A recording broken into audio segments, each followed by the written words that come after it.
성경 말씀을 보겠습니다. 요한계시록 13장 말씀을 보겠습니다. 오늘은 요한계시록 신약성경 412페이지 요한계시록 13장 1절부터 10절까지 보겠습니다. 요한계시록 13장 1절 이하 10절까지 말씀을 우리 한 절씩 그렇게 큰 소리로 읽습니다. 제가 한 절, 여러분들이 한 절 그렇게 읽습니다. 내가 보니 바다에서 한 짐승이 나오는데 뿔이 10이요 머리가 7이라. 그 뿔에는 열 왕관이 있고 그 머리들에는 신성모독하는 이름들이 있더라. 내가 본 짐승은 표범과 비슷하고 그 발은 곰의 발 같고 그 입은 사자의 입 같은데 용이 자기의 능력과 보좌와 큰 권세를 그에게 주었더라. 그의 머리 하나가 상하여 죽게 된 것 같더니 그 죽게 되었던 상처가 나음에 온 땅이 놀랍게 여겨 짐승을 따르고 용이 짐승에게 권세를 주므로 용에게 경배하며 짐승에게 경배하여 이르되 누가 이 짐승과 같으냐 누가 능히 이와 더불어 싸우리요 하더라. 또 짐승이 과장되고 신성모독을 말하는 입을 받고 또 42달 동안 일할 권세를 받으니라. 짐승이 입을 벌려 하나님을 향하여 비방하되 그의 이름과 그의 장막 곧 하늘에 사는 자들을 비방하더라. 또 권세를 받아 성도들과 싸워 이기게 되고 각 족속과 백성과 방언과 나라를 다스리는 권세를 받으니 죽임을 당한 어린 양의 생명책에 창세 이후로 이름이 기록되지 못하고 이 땅에 사는 자들은 다 그 짐승에게 경배하리라. 우리 같이 봅니다. 두 구절. 누구든지 귀가 있거든 들을지어다. 사로잡힐 자는 사로잡혀갈 것이요 칼에 죽을 자는 마땅히 칼에 죽을 것이니 성도들의 인내와 믿음이 여기 있느니라. 아멘. 우리 복음 오늘은 우리가 요한계시록을 조금 묵상해 보려고 그럽니다.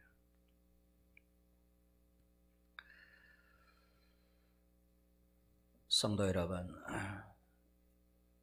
용이라고 하는 이 사탄을 상징하는 짐승이죠.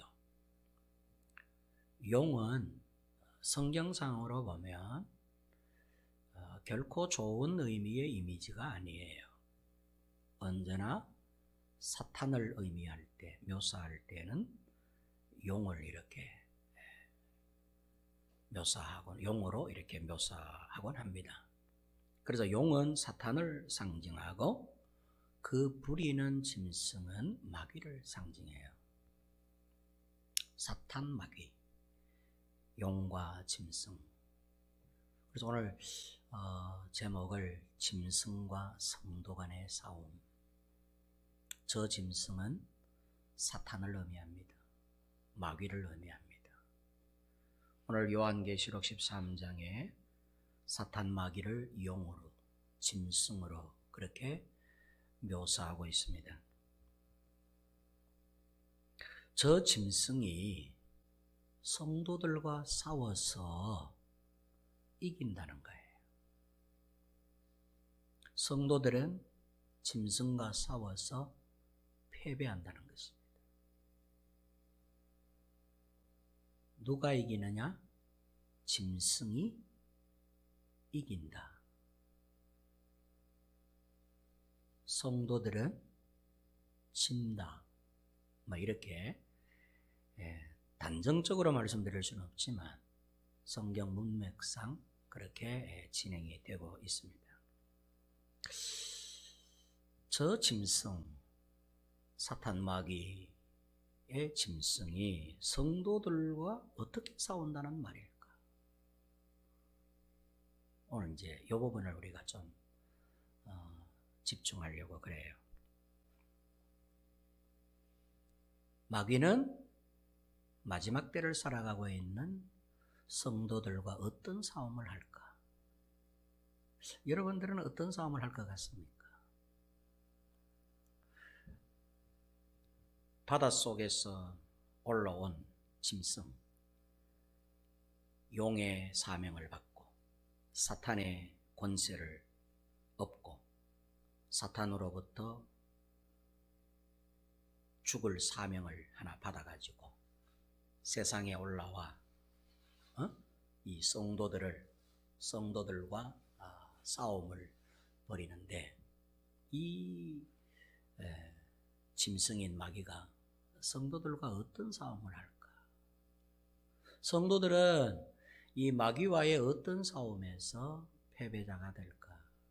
오늘 요한계시록은 여러분이 잘 아시는 대로 이 묵시록이라 그러고 또는 종말록이라고도 말들을 합니다. 마지막 때에 이루어질 일들에 대해 이렇게 묘사해 놓았다. 사실 요한계시록은 굉장히 어려운 책이에요.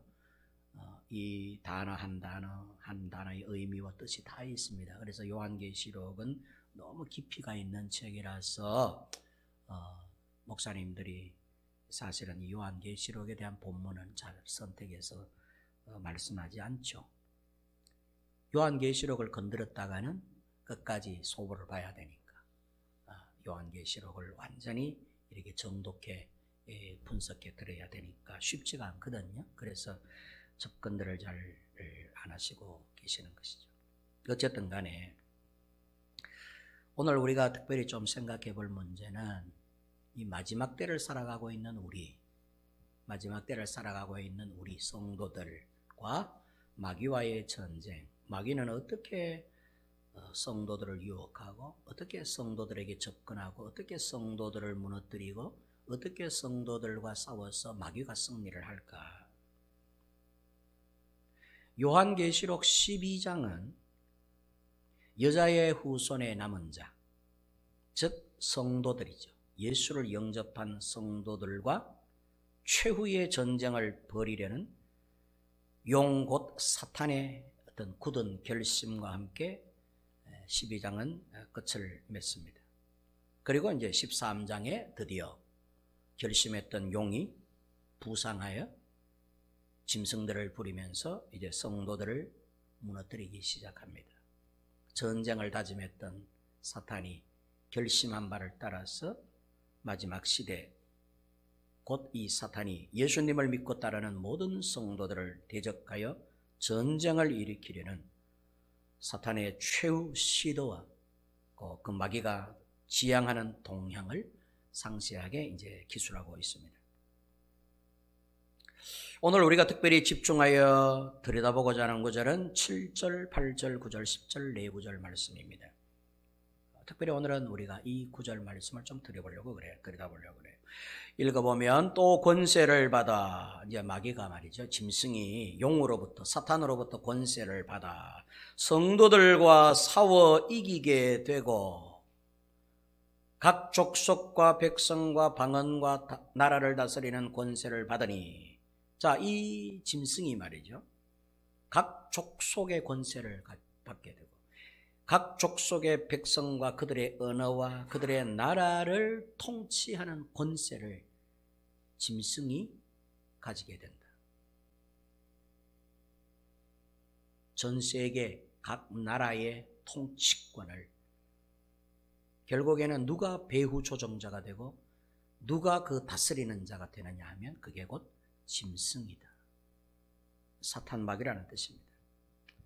죽임을 당한 어린 양의 생명책에 창세 이후로 이름이 기록되지 못하고, 생명책에 이름이 기록되지 못하고 이 땅에 사는 자들은 생명책에 이름이 기록되지 않고 이 땅에 사는 자들,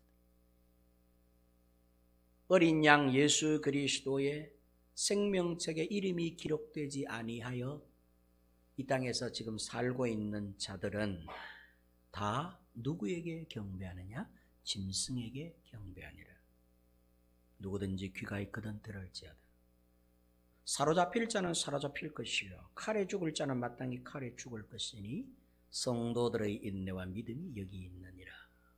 오늘 이 말씀에다가 조금 우리가 생각을 좀 모아보려고 그럽니다. 첫 번째 우리가 생각해 보자는 말씀은 마지막 시대에 짐승 마귀들과 부디 싸워 이겨라 라고 하는 것입니다. 따라합니다. 이기자, 이기자, 이기자. 누가 이겨야 돼요? 성도가 이겨야 돼요. 여러분들이 다 성도예요. 성도. 저도 성도요. 여러분들도 다 성도예요. 우리들과 싸운다는 거예요. 지금 이 마지막 시대에 이 음흉한 마귀가 사람의 배후에서 생명책에 기록되지 못한 자들을 이용하고 활용하여 이 나라와 권세를 이용하여 사탄을 숭배하고 사탄을 경배하게 하면서 누구를 건드리느냐 하면 성도들을 건드린다는 거예요. 성도들을 무너뜨리고 성도들과 싸워서 이긴다는 것입니다. 그래서 본문 4절에 바다에서 올라온 짐승이 용으로부터 권세를 받아 성도들과 싸워 이긴다 라고 기록을 합니다.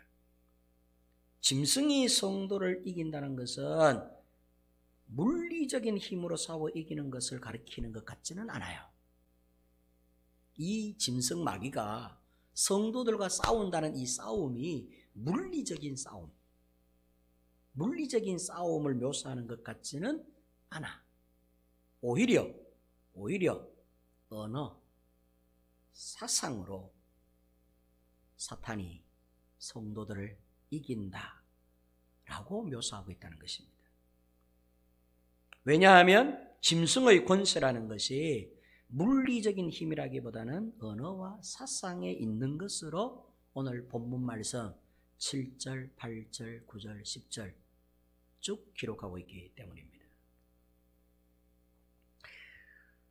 3절에 보니까 그의 머리 하나가 상하여 죽게 된 것 같더니 그 죽게 되었던 상처가 나음에 온 땅이 놀랍게 여겨 짐승을 따르고, 그 마지막 때는 온 땅은, 온 세계는 누구를 따라가느냐? 짐승을 따라간다. 4절에 용이 짐승에게 권세를 주므로 용에게 경배하며 짐승에게 경배하여 이르되 누가 이 짐승과 같으냐? 누가 능히 이와 더불어 싸우리요? 이 온 세상이 그렇게 말한다는 것입니다. 누가 짐승을 대적하리요? 누가 짐승과 맞서서 싸울 수 있겠느냐? 온 세상은 짐승을 경배하고 용을 경배하고 용을 따라가고 짐승을 따라간다. 2절에 보면 짐승이 사나운 표범이나 곰이나 사자 등으로 묘사되어 있어요. 그래서 표범, 곰, 사자 무서운 것들이잖아요. 이 야생 동물들은 그야말로 사람이 감당하기 어려운 무서운 짐승들입니다. 막 걸렸다면 죽죠. 물어 뜯겨 죽고 핥혀 죽고, 그죠?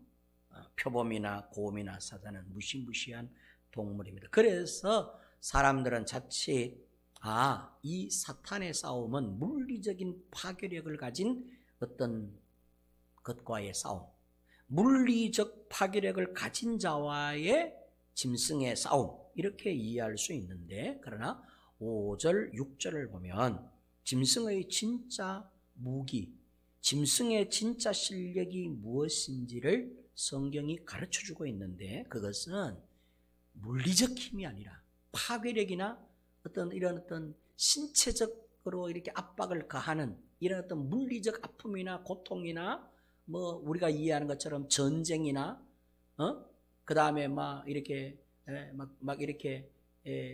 핍박을 한다거나 또 이렇게 고문을 한다거나 우리의 어떤 인체가 견딜 수 없는 어떤 그런 물리적 힘을 가하는 것이 아니라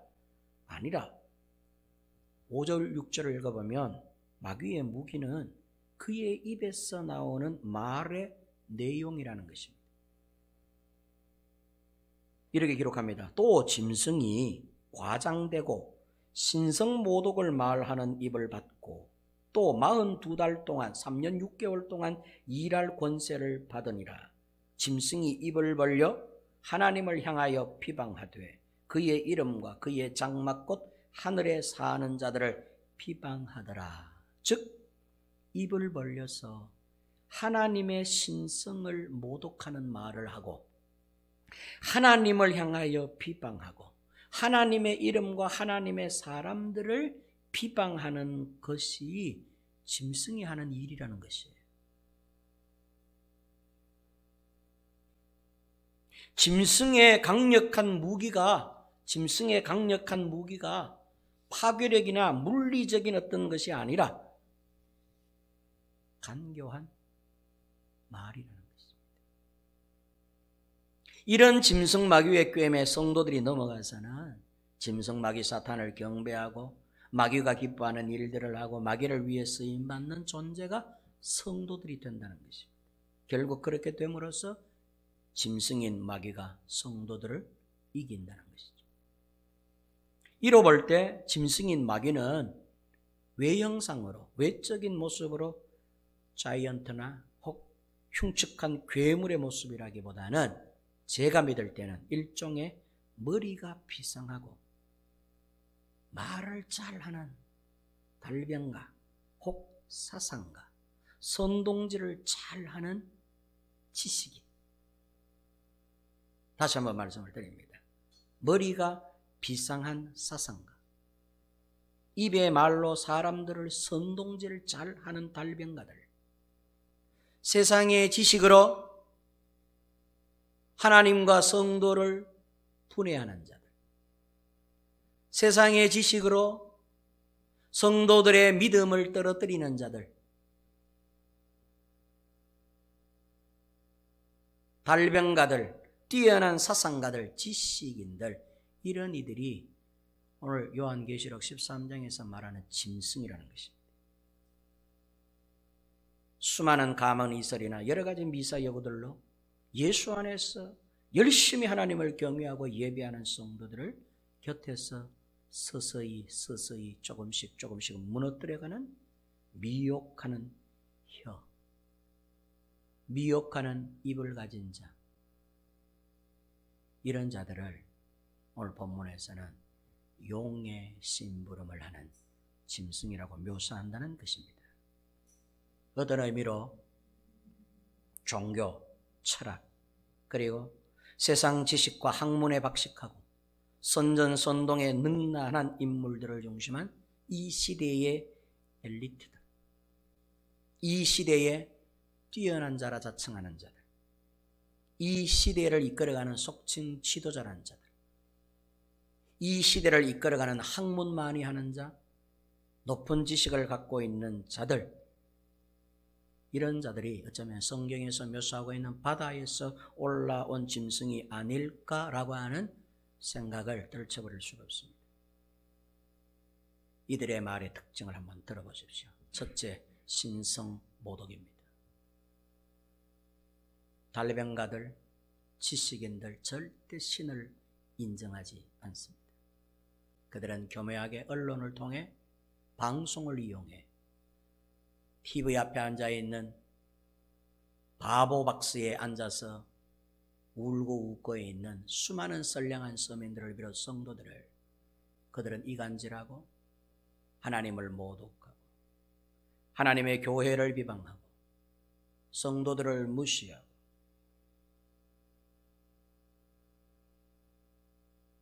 결국 하늘을 부정하고 그렇게 은연중에 TV를 바라보고 이 언론 매체에 귀를 기르고 있는 성도들조차도 설득해 간다는 것입니다. 이걸 성경은 우상숭배라 그럽니다. 우상이라고 하는 것은 예수님 이외에 다른 구원자 또는 사도 바울이 말한 것처럼 로마서 14장 8절에서 고백한 것처럼 우리가 살아도 주를 위하여 살고 죽어도 주를 위하여 죽나니 그러므로 살든지 죽든지 우리는 다 주님의 것이다 라고 하는 말씀처럼 성도들의 모든 일상에 있어서 우리들의 삶이 주님만을 생각하고 주님을 위하여 살고 주의 영광을 위하여 살아야 됨에도 불구하고 다분히 자기의 생각에 자기의 고집에 자기의 의지에 사로잡히고 자기의 판단력에 사로잡혀서는 세상의 지식이나 정보에 설득되었어. 믿음을 잃어버리고 신앙을 놓쳐버리고 결국에는 어떻게 되느냐? 서서히 짐승에게 패하고 마는 존재가 된다는 것이죠. 그래서 마귀가 이긴다는 것입니다.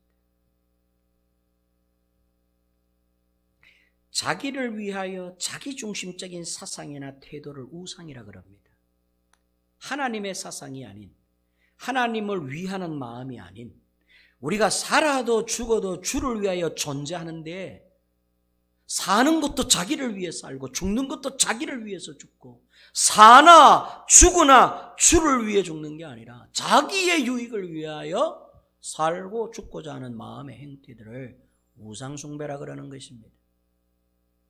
그래서 출애굽기에 전에 말씀을 드렸지요. 하나님께서 우상을 새겨 만들지 말아라 라고 하시면서 붙인 전지의 말씀이 너희를 위하여 라고 하는 단서였어요. 너희를 위하여 하늘에 땅에 어떤 형상으로든지 우상을 새겨 만들 너희를 위한 것이 우상이라고 가르쳐 주셨어요. 나는 오직 너만을 위하는데 너는 왜 나만을 위하지 않냐? 내 앞에는 너만 보이는데 왜 네 앞에는 나만 보이지 않냐? 나는 여호와인 나는 성도인 너를 위하여 사는데 너희는 왜 너희를 위하여 사느냐? 이게 우상이라는 것이죠.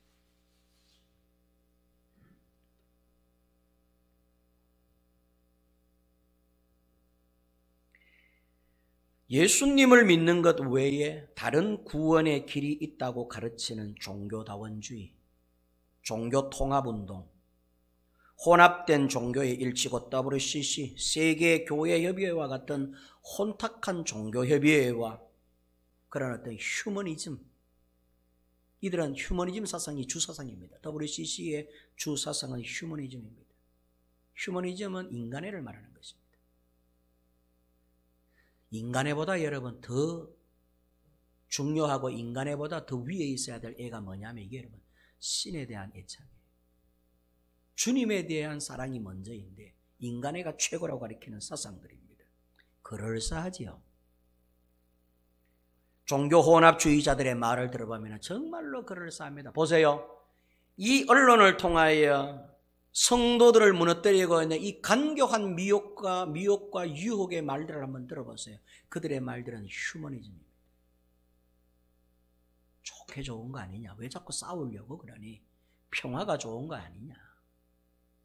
이 사람도 오케이, 저 사람도 오케이. 사람 간에 서로 하나가 되는 것.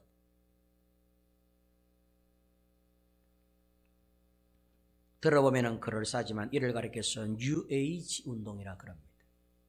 이런 휴머니즘 사상이나 뉴에이지 운동과 같은 미혹하는 자들이 바다에서 올라온 짐승이라고 그렇게 성경이 표현하고 있는 것입니다. 하나님을 경배하고 예배하는 성도들이 은연중에 하나님을 모독하고 하나님을 비방하고 하나님의 교회와 성도들을 비난하고 이간질하는 이 같은 마귀 짐승의 유혹에 미혹되고 합류하고 동조하고 결국 그 생각들과 마음들과 행동들이 변질이 되어서 사탄인 영으로부터 권세를 받은 짐승 곧 마귀에게 패하고 만다는 말씀이 5절, 6절, 7절 말씀이다 그런 뜻입니다. 또 짐승이 과장되게 신성모독을 말하는 입을 받고 또 42달 동안 일할 권세를 받으니라. 짐승이 입을 벌려 어떤 말을 하느냐? 하나님을 향하여 비방하되 그의 이름과 그의 장막 곧 하늘에 사는 자들을 비방하더라. 또 권세를 받아 성도들과 싸워 이기게 되고 각 족속과 백성과 방언과 나라를 다스리는 권세를 받아서 사람들로부터 경배를 받는다. 이게 짐승이라는 것이죠. 한마디로 요약하면 여러분 짐승과 성도 간의 싸움은 막 치고받고 하는 이런 물리적 싸움이 아니에요. 사상의 싸움. 네? 사상의 싸움. 생각의 싸움. 그래서 여러분 이 지식인들이, 이 달변가들이 언론 매체를 통해서 어떻게 이 세상을 지금 또 주도해 가고 있는가 하면 교묘하고 은밀하게 하나님을 모독하고 하나님의 신성을 부정하고 하나님을 향하여 비방하고 믿음생활, 교회생활, 신앙생활하고 있는 교회를 비방하고 교회를 모독하고, 저는 현재 우리 이 대한민국 정부도 예외가 아니라고 생각합니다. 이 정부의 뒷배우가 누구냐 할 때 성경상 이론으로 따지면 짐승이라는 것입니다. 각 나라의 각 권세, 각 백성들의 뒤에 마귀가 다스리는 권세를 갖고 조종한다는 것이죠. 지난 주간에 대구에서 모 교회가 3,800명, 4,000명가량 모이는 출석하는 교회입니다. 굉장히 큰 교회에서 코로나 확진자 10명이 나왔습니다.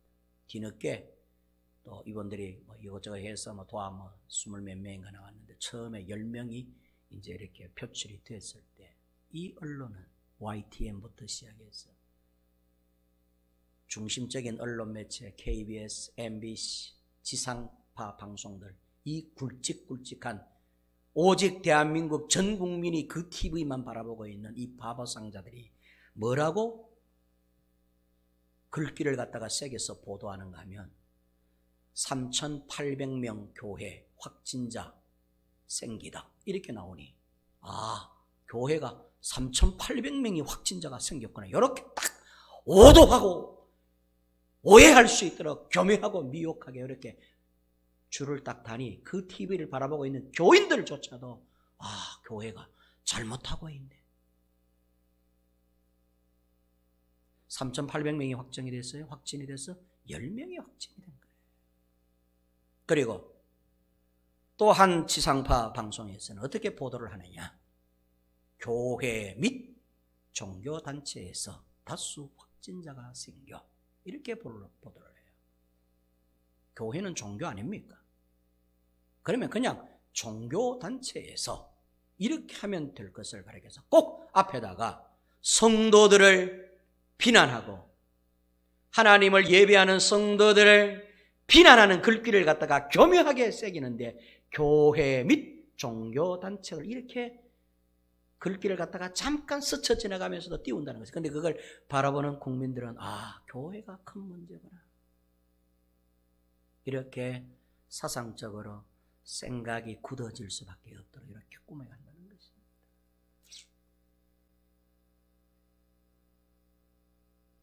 이런 교묘한 짐승의 장난에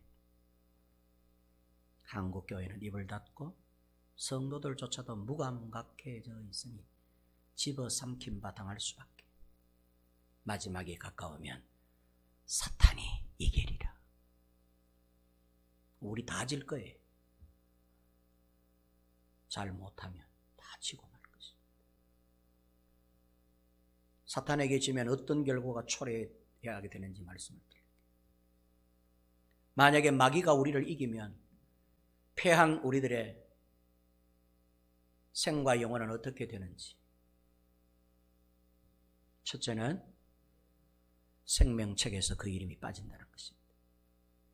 하나님의 생명책에서 그 이름이 등재되지 못하는 것이죠.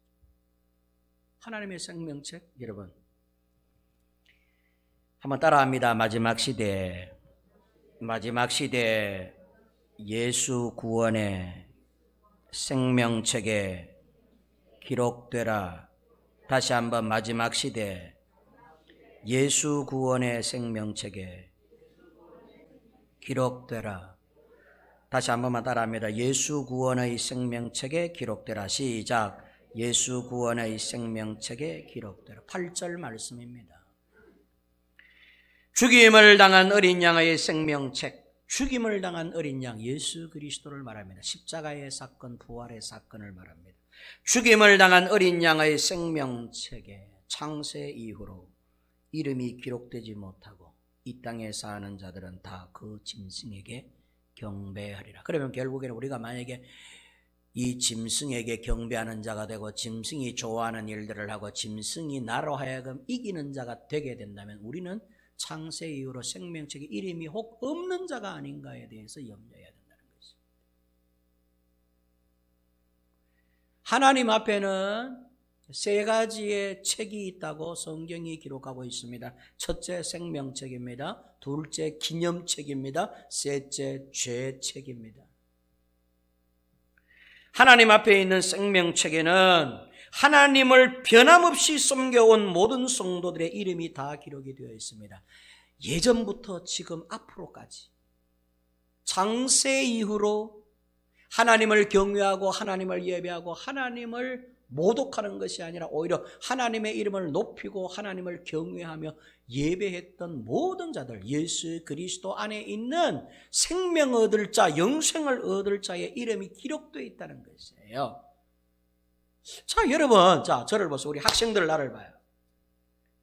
에이고, 목사님, 하나님이 나같이 이 부족하고 연약한 아무것도 아닌 나 같은 사람도 이름을 기억할까요?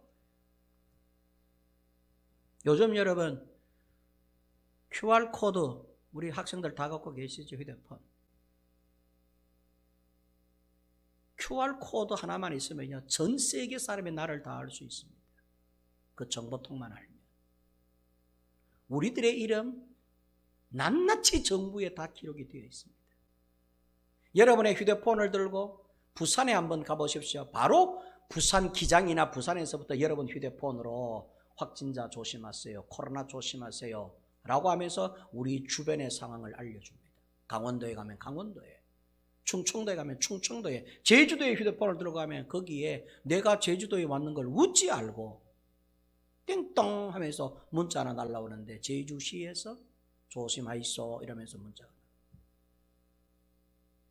여러분 이 세상의 컴퓨터도 우리의 일거수일투족 전부 기록하고 있다는 것이죠. 특히 요즘 QR코드 같은 경우에 딱 찍어 놓으면은 이 사람이 어느 카페에서 몇 시에 들어와서 몇 시에 나오고 다 나와요. 어제는 어느 식당 갔더니 080 어느 번호만 전화를 하래요. 전화 딱 하면 바로 군청에서 내 이름이 딱 결제돼가지고 하면 거기에 내 정보가 다 입수가 되는 것이죠. 전화하자마자 끊기더라고. 입수되었습니다. 등록되었습니다. 내가 지금 이제 어디에서 무엇을 먹고 다 기록되는 거예요. 하물며 하나님이시겠어요. 우리도 우리 이름 다 기록하는데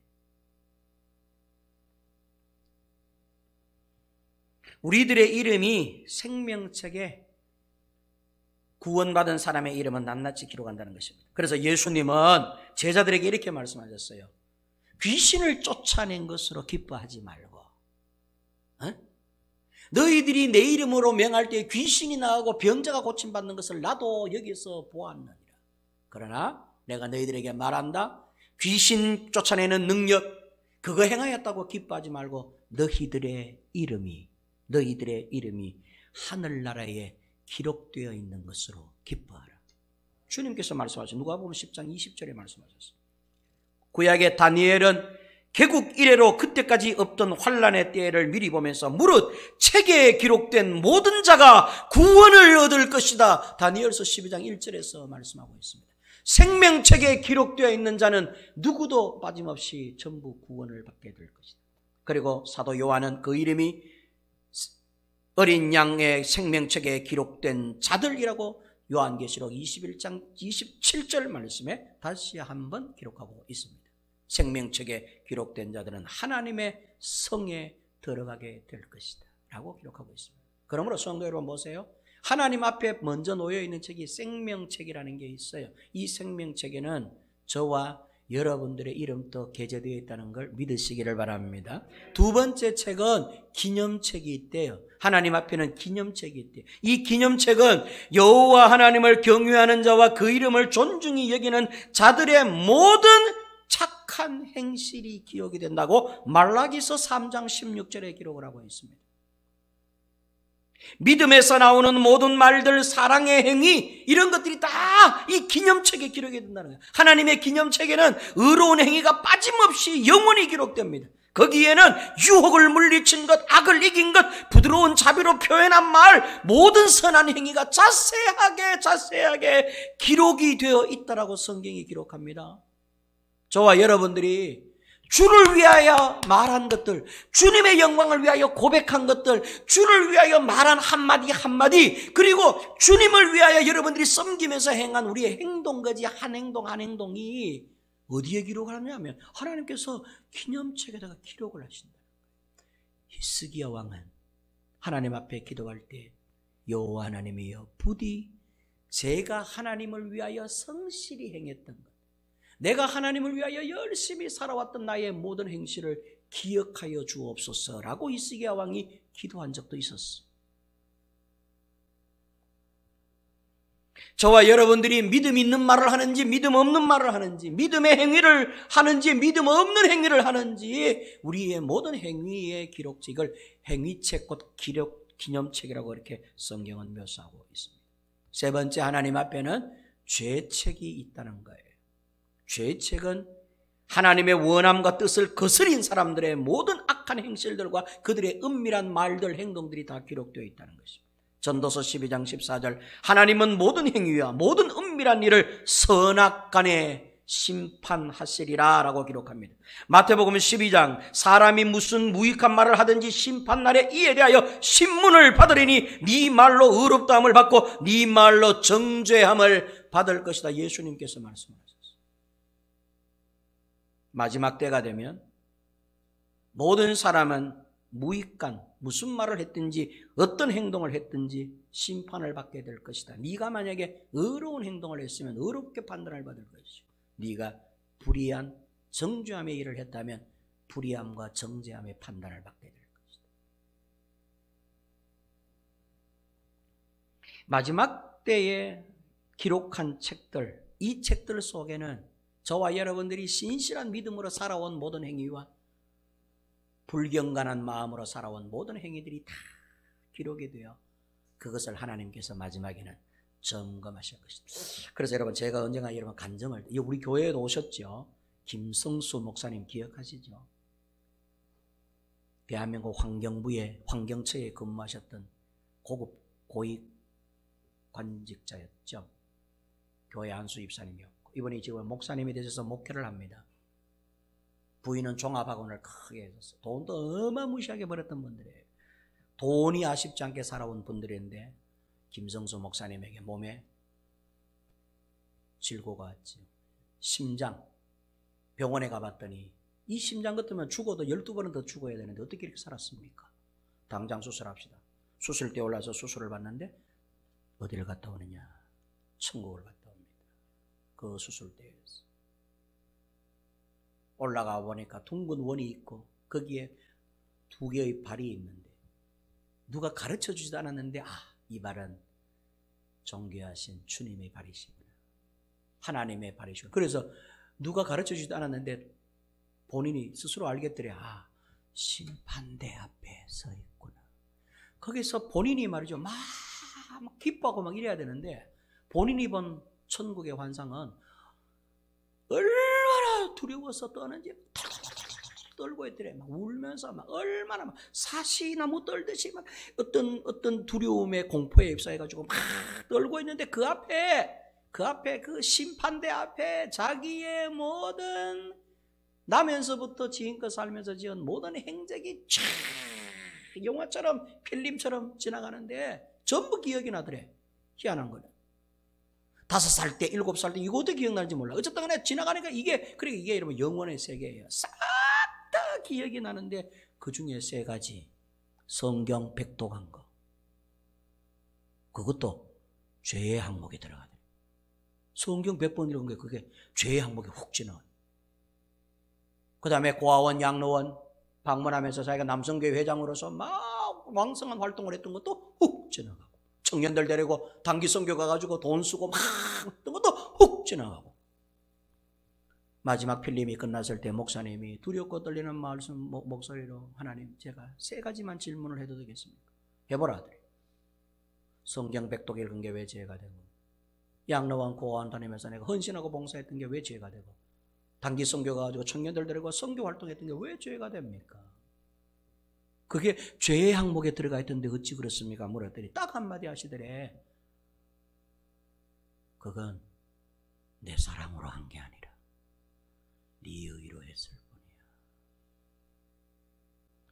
그리스도를 사랑하는 마음으로 성경을 읽고 그리스도를 사랑하는 마음으로 이렇게 예배를 해야 되고 그리스도를 사랑하는 마음으로 교회도 청소하고 성전을 섬기고 예수를 사랑하는 마음으로 선교도 하고 예수를 사랑하는 마음으로 돈도 헌신하고 헌금도 내고 이렇게 해야 되는데 이렇게 하는 모든 것들이 다 나를 위한 것이. 내 의의를 드러내고 내 이름을 드러내고 내 자랑을 하고 내 이렇게 일한다 내 이렇게 하나님을 한다 전부 자기의 죄에다가 집어넣고 막 지나가게 만들어요.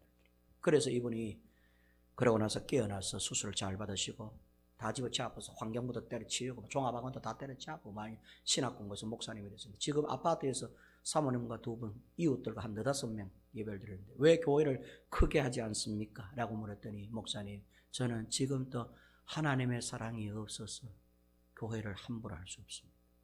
목사님 목회하실 때 주의 사랑으로 하셔야 되고 설교 잘하는 게 중요한 게 아니라 그리스도로의 사랑으로 하셔야 그게 바른 것입니다.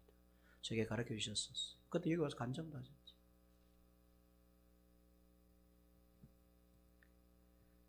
성도 여러분, 하나님 앞에는 생명책, 행위책, 기념책, 죄의 책이 3권이 놓여 있어서 우리가 하나님 앞에 서면 누구든지 그 책에 만일 생명책에 내 이름이 없다면 죄의 책에 있겠지. 불의한 자의 책에 있겠지. 그래서 어떻게 하느냐? 짐승에게 패하는 자가 되는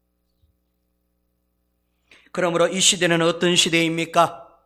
결론적으로 말씀을 드리면 이 시대는 믿음의 인내가 절실히 필요한 시대입니다. 따라합니다. 마지막 시대. 믿음의 인내를 가지자. 다시 한번 믿음의 인내를 가지자. 이게 무슨 말이에요? 여러분, 믿음에 대해 인내를 가지라는 말이야. 왜? 짐승들이 우리의 믿음을 흔들어 놓기 때문에 예수 잘 믿고 있는 우리, 하나님을 잘 예배하고 하나님을 열심히 섬기고 있는 우리들의 믿음을 나중에는 보세요. 다 허물어 놓습니다. 뭐로 허물어 놓는 줄 아세요? 지식과 언변으로 허물어 놓는 거야. 이 세상 이 정보지식이 하나님을 모독하고 하나님을 향하여 비방하여 하나님의 이름과 그 장막과 온 성도들을 비방하여 성도들로 하여금 하나님을 비방하게 만든다는 거예요. 성도들로 하여금 성전을 비방하게 만드는, 하나님의 자녀인 성도들이 교회를 욕하게 만든다는 거예요. 성도들이 하나님은 없어라고 신성을 모독하게 만든다는 거야. 이게 물리적인 힘으로, 파괴적인 힘으로 그렇게 하는 게 아니라 간교한 음성으로 우리 귓전에서 속삭인다는 것이. 합리적인, 논리적인 이론으로 옴짝달싹하지 못하게. 네? 우리들의 믿음을 하나님을 비방하는 것으로, 하나님의 신성을 모독하는 것으로, 이 세상 언론이, 이 세상 지식이 온 성도들을 패배자로 만들어가고 있는 시대에 저희들과 우리 모두가 살고 있습니다. 그러니 우리에게 뭐가 필요하냐? 예수에 대한 그 믿음이 흔들리지 않도록, 그 믿음을 끝까지 고수하고 그 믿음이 내게서 떨어지지 않도록, 그 믿음이 흔들리지 않도록, 그 믿음의 뿌리가 뽑히지 않도록 믿음을 부여잡는 이 인내심이 우리에게 필요하다고 10절에서 말씀하는 겁니다. 사로잡힌 자는 사로잡혀갈 것이요 칼에 죽을 자는 마땅히 칼에 죽을 것이니 성도들의 인내와 믿음이 이것밖에 안 된다는 것입니다. 성도들의 믿음과 인내가 얼마나 연약하고 나약한지, 칼에 죽을 자는 칼에 죽을 것이요 잡혀갈 자는 잡혀갈 것이요 나자빠질 자는 나자빠질 것이다. 그러므로 성도들의 믿음의 인내가 얼마나 강해야 되고 얼마나 요지부동함이 없어야 되는가에 대해서 역설적으로 말씀합니다. 마지막 한 가지만 이야기하고 마치겠습니다. 언젠가 여러분 우리 조원교회에서 설교를 해드린 내용 중에 초대교회 성도들의 별명에 대해서 말씀을 드렸습니다. 초대교회 믿음으로 이겨나갔던 그 핍박의 시대, 로마의 핍박으로부터 정말로 못살게 핍박을 받고 고문을 당했던 초대교회 성도들의 별명이 티테디오스라고 하는 별명이 있다고 말씀을 드렸어요. 환난의 시대, 고통의 시대 때에 카타콤에 숨어서 신앙생활, 믿음생활했던 사람들의 시신들을 다 초대교회 성도들의 시신들을 발굴해 보니까 그들이 입었던 옷에 뭐라고 새겨져 있는가 하면 티테디오스 이상진, 티테디오스 노일성, 티테디오스 김영석, 티테디오스 정호씨, 이렇게 다 되어 있더래. 티테디오스의 뜻을 분석해 봤더니 티테디오스는 걱정이 없는 사람들, 염려하지 않는 사람들, 두려워하지 않는 사람들이라는 뜻이라는 것입니다. 그들이 누구였느냐라고 할 때 초대교회 성도들이었다는 것이죠. 가장 걱정하고 가장 염려하고 가장 두려워해야 될 시대에 이들은 전혀 두려워하지 않았고 걱정하지 않았고 염려하지 않았다는 것입니다. 왜 그랬을까 할 때 그들에게는 흔들리지 않는 믿음들이 있었기 때문에, 그 어떤 박해와 핍박 가운데서도 믿음이 요동치지 않았기 때문에 근심하거나 걱정하거나 이 세상의 핍박을 두려워하지 않았다는 것이죠. 그래서 그들을 가리켜서 티테디우스라고 하는 별명을 붙였다고 하는 것입니다. 사랑하는 좋은 교회 성도 여러분, 오늘 이 아침에 저와 여러분들은 다 티테디오스들이 되시기를 주의 이름으로 축원합니다. 티테디오스 신앙인들이 되시기를 바랍니다. 다시 한번 강조합니다. 여러분들의 믿음의 인내심이 절실히 필요한 시대에 우리가 살아가고 있습니다. 우리를 무너뜨리려는 이 사악한 사탄 마귀는 파괴력으로 물리적인 힘으로 우리를 억압하지 않습니다. 오히려 평범한 가운데, 평안한 가운데에 간교한 음성으로 우리를 미혹하고 유혹하는데 은연중에 하나님을 모독하고 은연중에 하나님의 성도들을 모독하고 은연중에 우리의 믿음이 보잘것없는 것처럼 여기게 만드는, 우리들이 가진 믿음과 신앙의 사상들이 아무것도 아니라고 이 세상 지식이 우리에게 침투해 오는 것입니다. 그래서 이 세상 분위기가 우리로 하여금 믿음이 흔들릴 수밖에 없도록, 그 믿음이 무너질 수밖에 없도록 이 마귀가, 이 짐승이 오늘도 우리 성도들 곁에서 우리들을 이기기 위해서 미혹하고 유혹한다는 그런 시대에 우리가 살고 있습니다. 저와 여러분들에게는 이 믿음의 인내가 있어서 끝까지 오히려 패하는 자들이 아니라 짐승을 이기는 우리 좋은 교회 모든 성도들 되시기를 주님의 이름으로 축원합니다. 은혜로우신 하나님 아버지, 귀하시는 정을 감사합니다. 하나님 아버지, 짐승이 성도들과 싸워서 이기려는 시대에 우리가 살아가고 있습니다. 짐승이 싸우는 방법은 물리적이거나 파괴적인 어떤 그런 외형적 모습이 아니라 내적으로, 내면적으로 우리의 사상과 이 지식을 통하여 우리의 신앙을 뒤흔들어 놓는 이 간교함이 이 짐승의 무기라는 것입니다.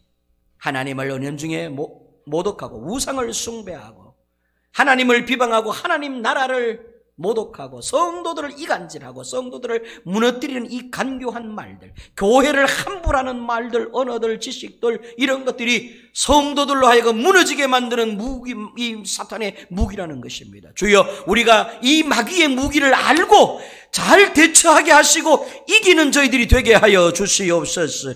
주여, 우리 좋은 교회의 성도들은 믿음의 인내심을 주시옵소서. 끝까지 주를 믿는 나의 믿음이 건실히 서 있을 수 있도록, 이 믿음이 흔들리지 않도록 어떠한 간교한 미혹과 유혹에도 넘어지지 않는 이 믿음의 인내심을 우리 좋은 교회 모든 성도들에게 주시옵소서. 그래서 우리 좋은 교회 성도들은 짐승에게 지는 자들이 아니라 오히려 이기는 자들이 되어 생명책에 우리 이름이 기록되는 축복을 받도록 주여 다시금 역사하여 주시옵소서. 예수님의 이름으로 기도하옵나이다. 아멘.